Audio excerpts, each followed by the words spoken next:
বুলবুলিতে ধান খেয়েছে খাজনা দেব কি, আজকে তোকে দেখা বুকে জ্বলছে জোনাকি।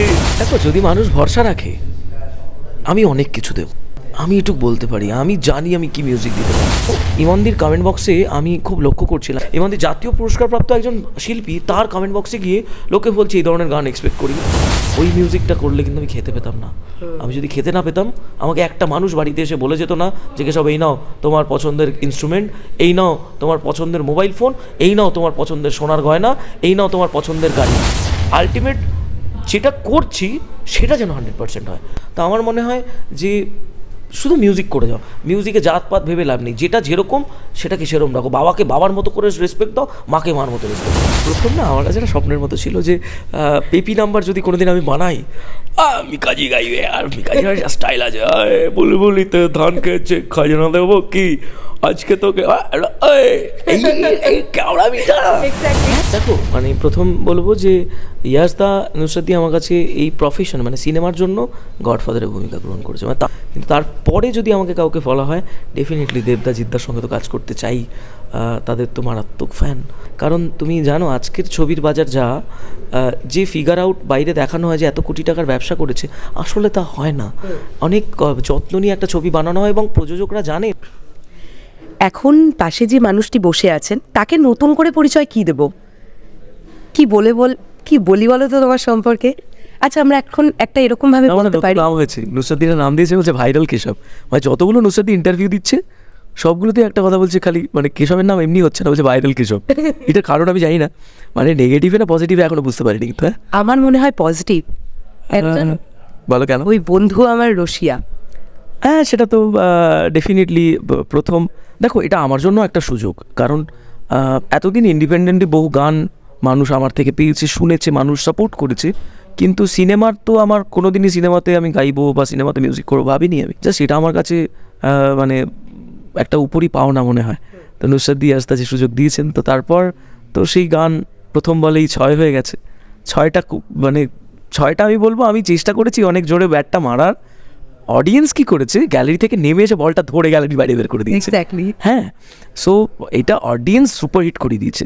তো আজকে গানটার পজিশন কি সেটা তো মানে তোমরা নট অনলি ভিউজ, রিলস এত মানে শুধু সেটা নয়। আমি দেখো কোথাও দাঁড়িয়ে তো প্রচুর এমন কন্টেন্ট ভাইরাল হয়েছে, আমি তাদের নাম না করে বলবো, যেগুলোর কোনো কারণ ছাড়াই রিলস হয়েছে, কোনো কারণ ছাড়াই মিলিয়ন ভিউজ হয়েছে। আমি সেগুলোর কথাই বলবো না। কমেন্ট সেকশানে গেলে বোঝা যাচ্ছে যে মানুষ পছন্দ করেছে গান। কারণ আজ থেকে 10 থেকে 15 বছর আগে যে ধরনের মিউজিক হতো, জিদ্দা যে ধরনের মিউজিক নিয়ে এসেছিল, আমরা তো আমাদের ছোটোবেলায় তো আমার মনে আছে মন মানে না গান শুনে টিভিতে যখন সঙ্গীত বাংলায় প্রথমে এসছে, চিৎকার করে গলা ফাটিয়ে দিয়েছিলাম। সো সেইটা তো মিস করতাম এতদিন। কোথাও আমরা মিউজিশিয়ানের বাইরে আমরা তো একজন গুড লিসনার, আমরা না সেটা মিস করেছি এতদিন। হঠাৎ করে মনে হয়েছে যে এই তো একটা গান এলো, আমিও জানো না মানুষ যেরকম লুপ করে গানটা শুনছে, আমি নিজেও এই গানটা লুপ করে শুনছি অদ্ভুতভাবে। তখন ফিল করছি যে মানুষ এ কারণেই বোধহয় পছন্দ করছে। দেখো, আমি কিন্তু যখন শুনছি আমি আমার গান হিসেবে শুনছি না, আমিও সেই বাংলা ছবির গান, আমি ইয়াসদার ছবির গান, নুসরাতের ছবির গান সেই হিসেবে শুনছি। এটা না একটা মানে আমাদের সেই ছোটোবেলাটাকে ফিরিয়ে দিল। এক্স্যাক্টলি। তুমি জিৎ গাঙ্গুলির কথা বললে, আমরা কি এভাবে ভাবতে পারি যে কোথাও রিসেন্ট টাইমে আমরা জিদ্দাকে মিউজিক করতে সেভাবে দেখতে পাচ্ছি না ইন্ডাস্ট্রিতে, আমরা নতুন করে একজন জিৎ গাঙ্গুলিকে পেলাম তোমার মাধ্যমে, এই ভরসাটা অডিয়েন্স কতটা রাখবে তোমার প্রতি? দেখো, যদি মানুষ ভরসা রাখে আমি অনেক কিছু দেব। আমি এটুকু বলতে পারি, আমি জানি আমি কি মিউজিক দিতে পারি। কারণ দেখো, ইউটিউবে আমরা ইন্ডিপেন্ডেন্ট কাজ করতে এসে আমাদের মধ্যে একটা সীমাবদ্ধতা ছিল যে এগুলো করা যাবে, এগুলো করলে ভাইরাল হবে, এগুলো করা যাবে না। সিনেমাতে সেই বাধ্যবাধকতা নেই, সিনেমা তোমাকে প্লট দেবে, তুমি সেই অনুযায়ী বানাবে। আমি নিজে একজন ভার্সাটাইল মিউজিশিয়ান, আমি ক্লাসিক্যাল মিউজিক থেকে বিলং করে এসেছি। সেখানে দাঁড়িয়ে না আমি যে কোনো ধরনের, মানে একটা ক্লাসিক্যাল মিউজিকের ছেলে যে ছেলেটা গজল গাইতো, সে দুম করে এসে বুলবুলিতে ধান খেয়েছে খাজনা দেবো কি, আজকে তোকে দেখে বুকে জ্বলছে জোনাকি, এই এই এই মানে এই জার্নিটা কিন্তু অনেকটা টাফ জার্নি। তুমি যারা ক্লাসিক্যাল মিউজিক, তুমি নিজে একজন মিউজিকের মানুষ, তুমি জানো যে একটা ক্লাসিক্যাল মিউজিকের মানুষের কাছে তুমি একটা ক্লাসিক্যাল ওরিয়েন্টেড গান দাও, সে পুরো মানে বিভিন্ন রকম মুরকিয়া ফুরকিয়া দিয়ে ডিজাইন করে দেবে। কিন্তু তাকে সোজা একটা গান দিলে কিন্তু খুব চাপ। মানে একটা যে ছেলেটি সবসময় ক্লাসিক্যাল মিউজিক করে অভ্যস্ত, তাকে যদি বলা হয় কি তুমি এই গানটি গাও, সে কিন্তু তার মতো মুরকি দেবে। আমাকে সবার আগে যখন শুরু করেছি আমি ইউটিউবে, তখন আমার মনে হয়েছে যে কতটা আমি কমাবো, কতটা সীমাবদ্ধ হবো। কিন্তু ছবির কাজ করতে গিয়ে না, আমি তো একটা ওই লিমিটেশনটাই পাচ্ছি যে লিমিটেশনটা সিনেমার জন্য দরকার, ইউটিউবের নয়। কারণ ইউটিউবে তুমি রোম্যান্টিক গান দিলে চলবে না, সিনেমাতে তুমি রোম্যান্টিক গান করতে পারবে। আমি তো মানে এটা গোটা ইন্ডাস্ট্রিকে চ্যালেঞ্জ করে বলেছি যে ডেফিনেটলি ইন্ডাস্ট্রিতে যারা আছেন তারা আমার পূজনীয়, মানে এই মুহূর্তে যারা লেজেন্ডারি কম্পোজার রয়েছেন তারা আমার পূজনীয়, কিন্তু আমাকে একটা সুযোগ দেওয়া হোক। আমাকে যে কোনো হাউস যে কোনো ধরনের গানে সুযোগ দিক, আমি বলছি তো সেটা এই কিয়াক খান গান বানাইসের মতন হিট করে দেখাবো। সেটুক আমার যে দম আছে, কোয়ালিটি নেই, আমার কোয়ালিটি আছে কিনা আমি জানি না, আমার দম আছে, আমি গানটা বানাতে পারি। আমার সে অডিয়েন্স আছে, আমার বিশ্বাস, আমার যে শ্রোতা আছে, আমার বিশ্বাস, আমার উপর একবার ভরসা করা হোক।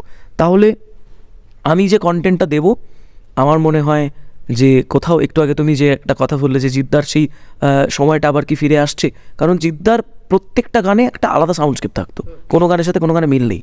এবং শুধু নট অনলি সাউন্ডস্কেপ, প্রত্যেকটা গানের একটা আলাদা বিষয় থাকতো যে ওই গানটার কিছু না কিছু একটা লাইন হিট।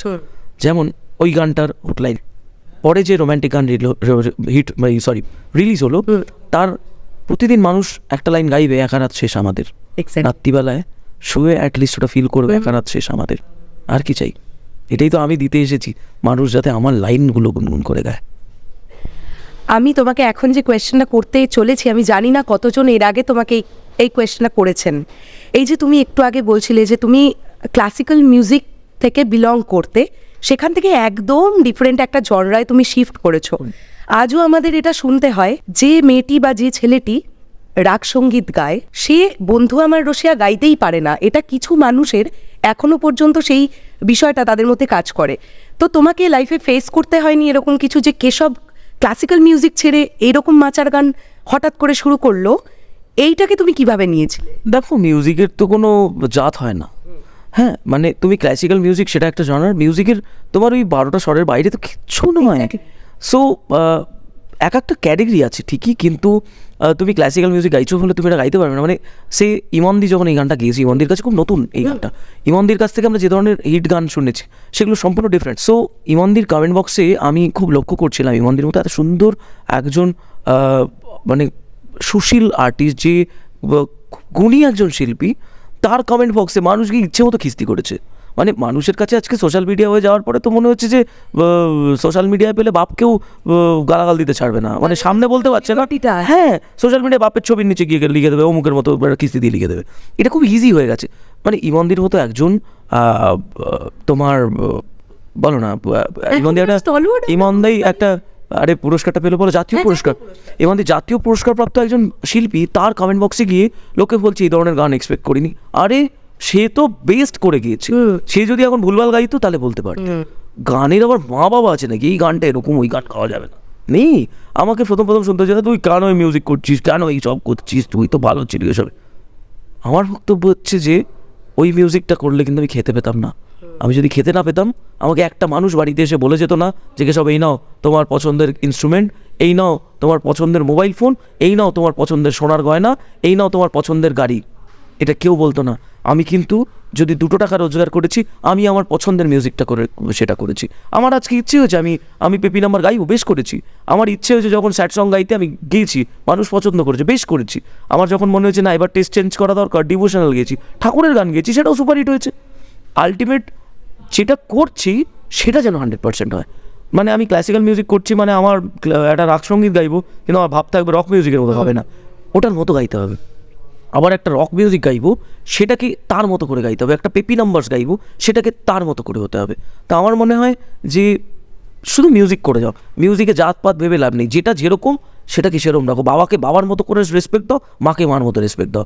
বাবা মার মধ্যেই কেন বাবাকে ভালোবাসছো মাকে নয়, আর কেন মাকে ভালোবাসছো বাবাকে নয়, এটা ভাবতে চেও না। এটাই আমার বক্তব্য। ফ্যান্টাস্টিক একটা অ্যান্সার পেলাম আমরা। ইমনদির কথা তুমি বললে, এবার যে মানুষটির কথা জানতে চাইবো, মিকা সিং। তোমার ডিরেকশনে তিনি গান গাইলেন, এটা তোমার কাছে পাওয়াটা কীরকম? এটা ডেফিনেটলি আমার কাছে অনেক বড় পাওয়া। কারণ প্রথম না আমার কাছে একটা স্বপ্নের মতো ছিল যে পেপি নাম্বার যদি কোনোদিন আমি বানাই, মিকাজি গাইবে, আর মিকাজি স্টাইল আছে, বলি বলিতে ধান খেয়েছে খাজনা দেবো কি, আজকে তোকে এই কেওড়ামিটা Exactly. হ্যাঁ গাজির মধ্যে একটা ব্যাপার ছিল। সো সেটা না আমার অনেকদিন ধরে আমার খুব ইয়ে ছিল, তখন নুসরাতকে বললাম দিদি আমি যাই না, এটা মিকা স্যারকে গাইতে হবে। সো তখন দিদি বলো ঠিক আছে চল তাই হবে। তারপরে ইমনদি কথা হলো যে ফিমেল ভার্সানটা ইমনদি হবে।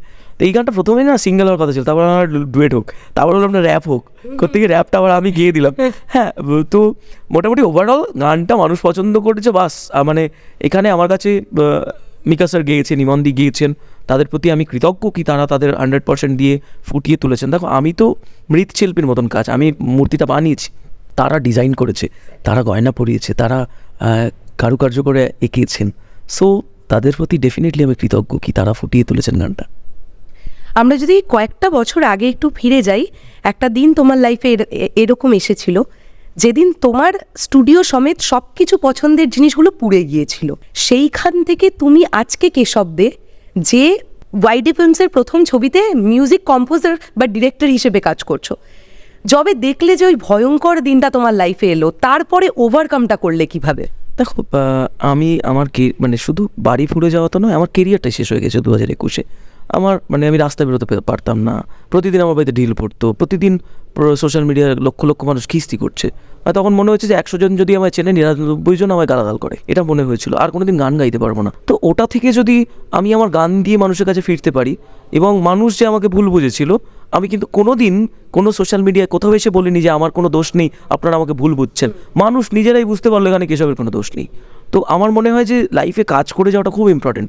বাড়ি ফুরে যাওয়ার পরে তখন মনে হলো যে কোথায় থাকবো, থাকার জায়গা নেই, আজের বাড়ি কালোর বাড়ি করে থাকছিলাম, কারণ সব শেষ হয়ে গেছিলো।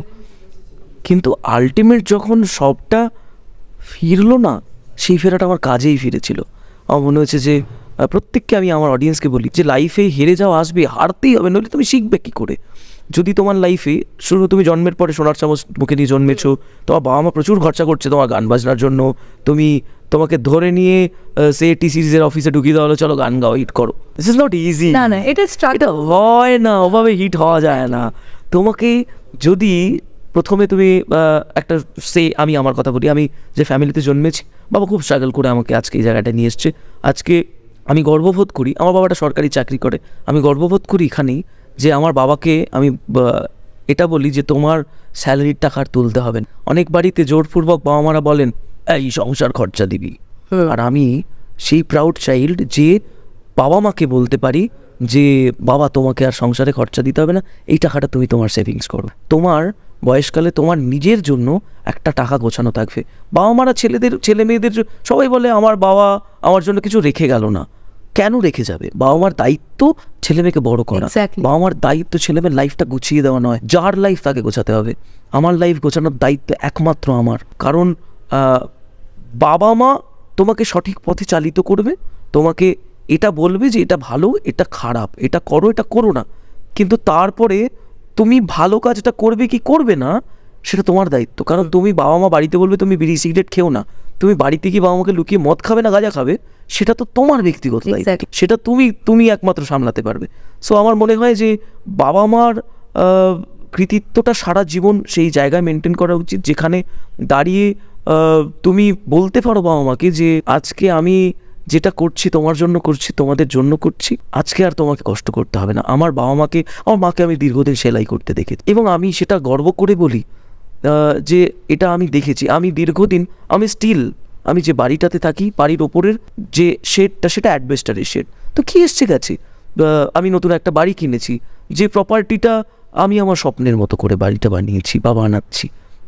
সো আমার কাছে আমি কোথায় ছিলাম সেটা ম্যাটার নয়, আমি কোথায় থেকে তৈরি হচ্ছি সেটা আমার কাছে অনেক বড় ম্যাটার। কারণ কথায় আছে, মানে এই যে কথাটা, যদিও কথাটা একান্ত আমার নিজের ব্যক্তিগত কথা, পকেটে আজ তোমার 2 টাকা আছে, তুমি ওই 2 টাকা আছে বলে ভেঙে পড়ো না, কালকে তোমার ওই 2 টাকার জোরে 200 মানুষ প্রতিদিন তোমার অন্নে নিজেদের পেট চালাবে। এক্স্যাক্টলি। আমার মনে হয় যারা এখন ইন্টারভিউ সেশনটা দেখছেন, এমন যদি কেউ থেকে থাকেন যারা নিজেদের লাইফে ডিপ্রেসড হয়ে যাচ্ছেন, একটা মোটিভেশন আপনারা ফিরে পেলেন। পরবর্তী প্রশ্নটা যেটা করব, ইয়াশ দাশগুপ্ত, নুসরাত জাহান তাদের প্রোডাকশন হাউসে কাজ করে ফেললে একটা হয় না যে আমার টলিউড ইন্ডাস্ট্রিতে আমি ছোটবেলা থেকে এই মানুষটিকে আমি হিরো ভেবেছি, তাকে আমার দেখতে খুব ভালো লেগেছে, এইরকম কারোর ছবিতে আমি ইন ফিউচার কাজ করতে চাই, এইরকম যদি একজন নায়কের নাম নিতে তোমায় বলা হয়, তুমি কার নাম নেবে? দেখো মানে প্রথম বলবো যে ইয়াসদা নুসরাতদি আমার কাছে এই প্রফেশন মানে সিনেমার জন্য গডফাদারের ভূমিকা গ্রহণ করেছে, মানে তারা আমাকে সুযোগ দিয়েছে। এরপর মানে ইয়াসদার সঙ্গে তো যতদিন তারা আমাকে সুযোগ দেবেন আমি আমার সারা জীবন এই ডেডিকেশন, এর থেকে আরও বেশি ডেডিকেশন দিয়ে কাজ করব। কিন্তু তারপরে যদি আমাকে কাউকে বলা হয়, ডেফিনেটলি দেবদা জিদ্দার সঙ্গে তো কাজ করতে চাই।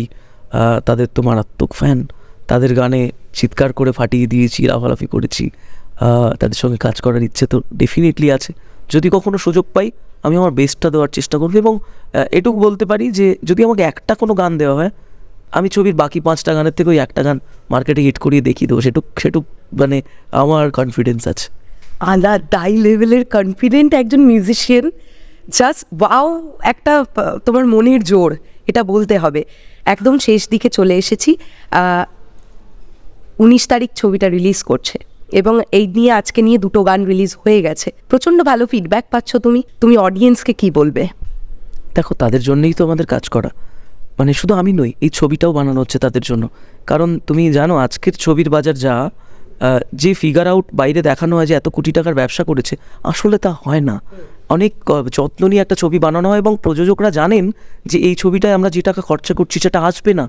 তাও কেন বানায় জানো তো? তারা বানায় দর্শকের ভালোবাসা কুড়োনোর জন্য, মানুষ দেখবেন বলে, মানুষ শুনবেন। আমার প্রত্যেকের কাছে এটাই বলার যে আপনারা ছবিটা দেখুন, আমাদের গান শুনুন, কারণ আমরা তো আপনাদের জন্যই কাজ বানিয়েছি। আপনাদের কাছে আপনারা শোনেন বলেই আমাদের কাজগুলো সেই জায়গাটায় পৌঁছয়। আজ এত মিলিয়ন্স অফ ভিউজের আমার অনেকগুলো হিট গান আছে, সেই গানগুলো যদি মানুষ না শুনতো তাহলে কোনো ভ্যালুয়েশন থাকতো না। সে আজকে আমার ধরো ইউটিউব বা ইনস্টাগ্রাম বা ফেসবুক এত ফলোয়ার্স বা সাবস্ক্রাইবার্স, সেটা কিন্তু আমি নই, তারা। আমাকে মানতে হবে, কারণ ধরো সে আমার আজকে 1.4 মিলিয়ন সাবস্ক্রাইবার, ওই সাবস্ক্রাইবারদের মধ্যে একজনও আমি নই, কিন্তু এই প্রত্যেকজন তারা। সো তাদের কাছে আমি কৃতজ্ঞ যে তারা এই সুযোগটা আমায় দিয়েছেন, তারা আমাকে সহ্য করছেন।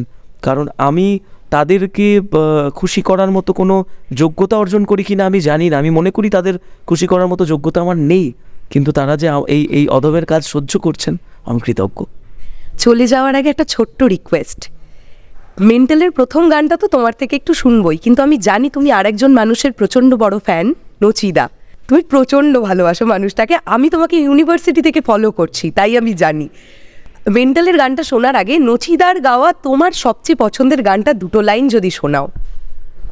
দেখো নচিদার যদি তাই বলতে হয়, মানে সেটা সব সময়ের জন্যই, মানে অন্যদের গান তো ভালোবাসি বা পছন্দ করি, কিন্তু আমি না একটুখানি সেলফিশ এই ক্ষেত্রে, কারণ আমি নিজের বানানো গান সব থেকে বেশি পছন্দ করি। ওকে, একটা গান নচিদাকে গত বছর গাইয়েছিলাম, নচিদা লিখেছিল, পরে লেখাটা আমি লিখেছিলাম। তো সেই লেখাটা যদি আমার কলেজ লাইফে সেই সময়ের লেখা, নচিদা বললো একটু মডার্নাইজ কর, এত কঠিন মানুষ এখন আর নেবে না।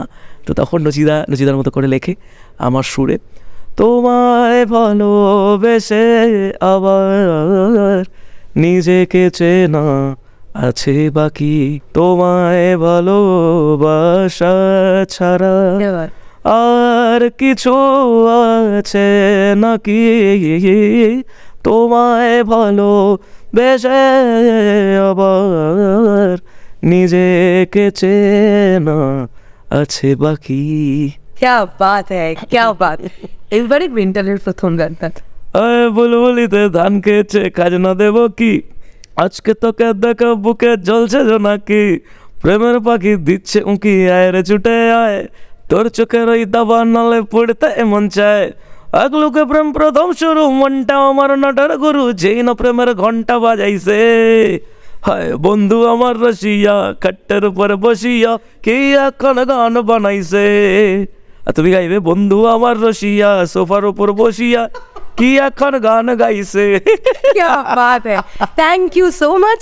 আমরা অবশ্যই আশা করে থাকলাম ভবিষ্যতে দেবদা এবং জিদ্দা সহ আরও যারা যারা আছেন প্রত্যেকের ছবিতে আমরা তোমাকে কাজ করতে দেখতে চাই। মিউজিক ডিরেক্টর তো নতুন বেশ কিছুজন কাজ করছেন, কিন্তু এই যে তুমি 2012 সাল 2013 সাল এই সময়টাকে আমাদের ফিরিয়ে দেওয়ার যে চেষ্টাটা করলে, এই চেষ্টাটা আমরা দেখতে পাচ্ছিলাম না কারোর মধ্যে। একটা জিনিস একটা আমরা কদিন ধরে একটা জিনিস ভাবছি, অলরেডি বানিয়েও ফেলেছি একটা গান, যদি কোনো ছবিতে সুযোগ পাই জুবিনদাকে দিয়ে আবার একটা গান, ও ক্যা বাত হ্যায়। এটা না মানে জুবিনদাকে দিয়ে গান গাওয়াটা খুব স্ট্রাগল, হ্যাঁ আজকে নাওয়েডেজ খুব স্ট্রাগল করতে হবে, কিন্তু আমরা খুব চেষ্টা করছি জুবিনদাকে একটা গান গাওয়ানোর, কারণ না গানে বাজছে ওই সময়টা যেতে চাই। Exactly. কারণ মাঝখানে অনেকটা পিরিয়ডস, অনেক সুন্দর সুন্দর গান আমরা শুনেছি, কিন্তু কোথাও আমরা না 2010, 11, 12-তে যেতে ইচ্ছে করছে একটু, একদম। মানে টাইম ট্রাভেল করতে ইচ্ছে করছে ওই সময়। সো যদি কোনো ছবির জন্য সুযোগ পাই, সেই ছবিতে জুবিনদাকে গাওয়াবো একটা গান। ওয়াও, আমার ভিডিওর মারফত যাদের চোখে পড়লো ভিডিওটা, এই পার্টিকুলার জায়গাটা একটু পয়েন্ট আউট করে রাখুন। আমার মনে হয় দরকার কখনো না কখনো আপনাদের পড়তেই পারে। থ্যাংক ইউ সো মাচ, খুব ভালো থেকো।